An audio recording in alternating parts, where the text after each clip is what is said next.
Bonjour à tous et bienvenue sur la chaîne de Vapoclop. Aujourd'hui, présentation du Zeta MTL RTA de chez Asvap. Le Zeta est donc un atomiseur reconstructible avec un tank fait pour du single coil en MTL. Attention, un MTL pas extrêmement restrictif, un MTL légèrement aérien.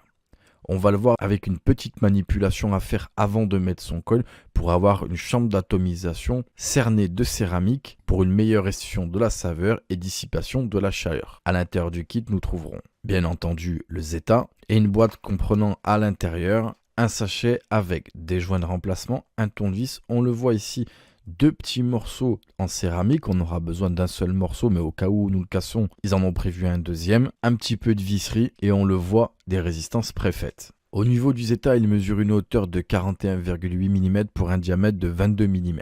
En son sommet, nous avons ici un drip tip 510 et comme on peut le voir pour les plus anciens, ça nous rappelle les premiers drip tips qu'on avait sur les MTL avec cette forme un petit peu ronde et un tout petit trou. Personnellement, je les aime beaucoup. Ensuite, nous avons ici, on le voit, un top cap que je vais pouvoir bien évidemment saisir et ouvrir, ce qui laissera apparaître deux trous de remplissage. Nous avons ensuite bien entendu le corps en stainless steel et ici une toute petite fenêtre pour voir un petit peu ce qui nous reste en termes de liquide. Nous avons ensuite la connexion 510 et à la base nous le voyons ici, nous avons une arrivée d'air avec des tout petits crans, ça ne s'entendra pas à la caméra, mais il y a des tout petits crans pour plus ou moins ouvrir ou fermer les arrivées d'air. Je pourrais bien évidemment ici saisir cette base et la dévisser, ce qui va me laisser apparaître le deck. Ici, nous avons la partie réservoir pour pouvoir voir à l'intérieur, je ne sais pas si vous voyez, il y a des toutes petites encoches. Donc soit on prend une pièce, une clé, on essaie de tourner, soit on arrive à saisir ici la partie en métal, on vient la dévisser et ça nous laisse apparaître la totalité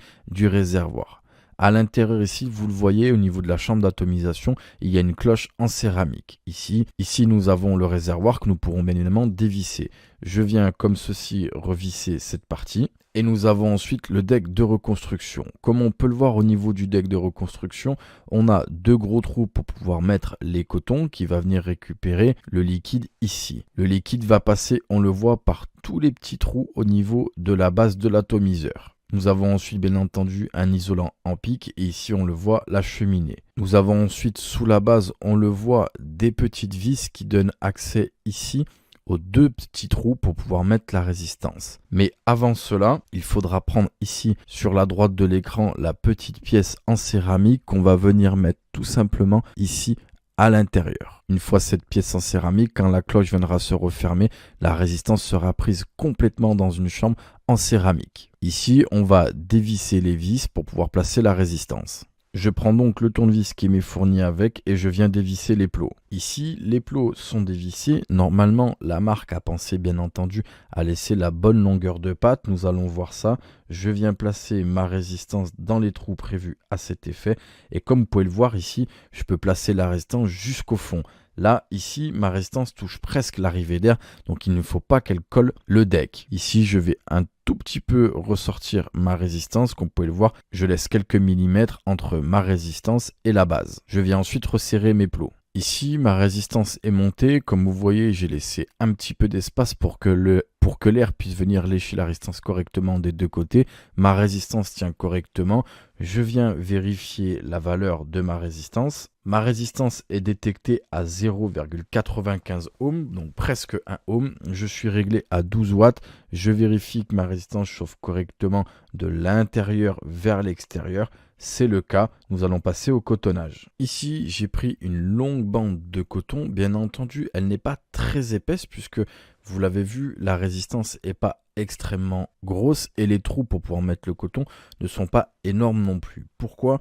Tout simplement parce que c'est un atomiseur qui est fait pour du MTL. Donc, on ne va pas envoyer beaucoup de puissance, ça ne va pas consommer beaucoup de liquide. Ici, je viens de passer ma résistance. Bien entendu, vous l'aurez compris, il faut ici que mon coton aille jusqu'au fond de la cuve. Donc, il faut laisser quand même un tout petit peu de coton. Je viens ici couper l'excédent. L'excédent est coupé et je viens tout simplement passer mon coton à l'intérieur de la cuve. Là, on le voit, j'en ai laissé un petit peu trop. Ce n'est pas grave, je viens recouper tout simplement un petit peu de coton. Je viens maintenant passer à l'intérieur des petites canules pour récupérer le liquide au fond de l'atomiseur. Je fais la même opération des deux côtés. Comme on peut le voir, on voit ici mon coton. Attention, ici, point important, quand on vient passer son coton à l'intérieur des petites canules, il ne faut pas que le coton soit trop tassé. S'il est trop tassé, ça fera un principe de bouchon et le liquide ne pourra pas remonter. Donc il faut quelques petites connaissances en cotonnage. Et bien entendu, ça dépendra de votre type de liquide. Personnellement, dans ce genre d'atomiseur, je conseille de ne pas aller au-delà de 50-50. Ici, je vais imbiber la résistance, remonter la tôle, le remplir et nous allons le tester. Nous voici donc avec le Zeta, nous avons effectué la reconstruction ensemble, nous avons effectué le cotonnage, j'ai bien imbibé ma résistance, j'ai mis un tout petit peu de liquide à l'intérieur, puisque vous l'aurez compris, c'est pour la vidéo.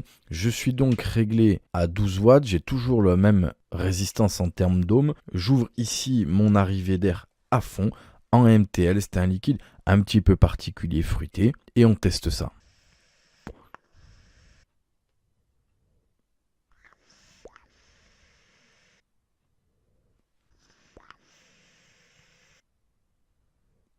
Vous l'avez vu, ça fonctionne bien. Un petit point un petit peu particulier. Pour les anciens, ça va les faire rire.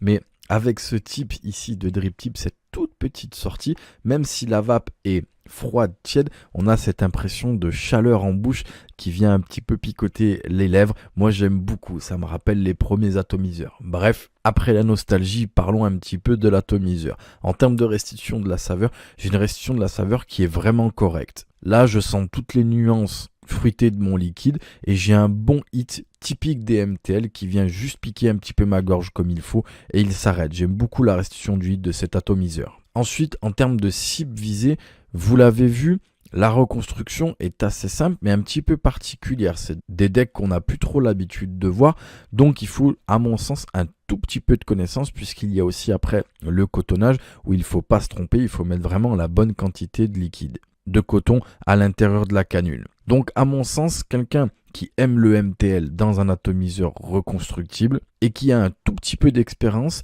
pourra trouver son bonheur avec ce genre d'atomiseur. Voilà, ce sera tout pour le Zeta MTL RTA de chez ASVAP et nous vous remercions d'avoir regardé cette vidéo sur la chaîne de VapoClop.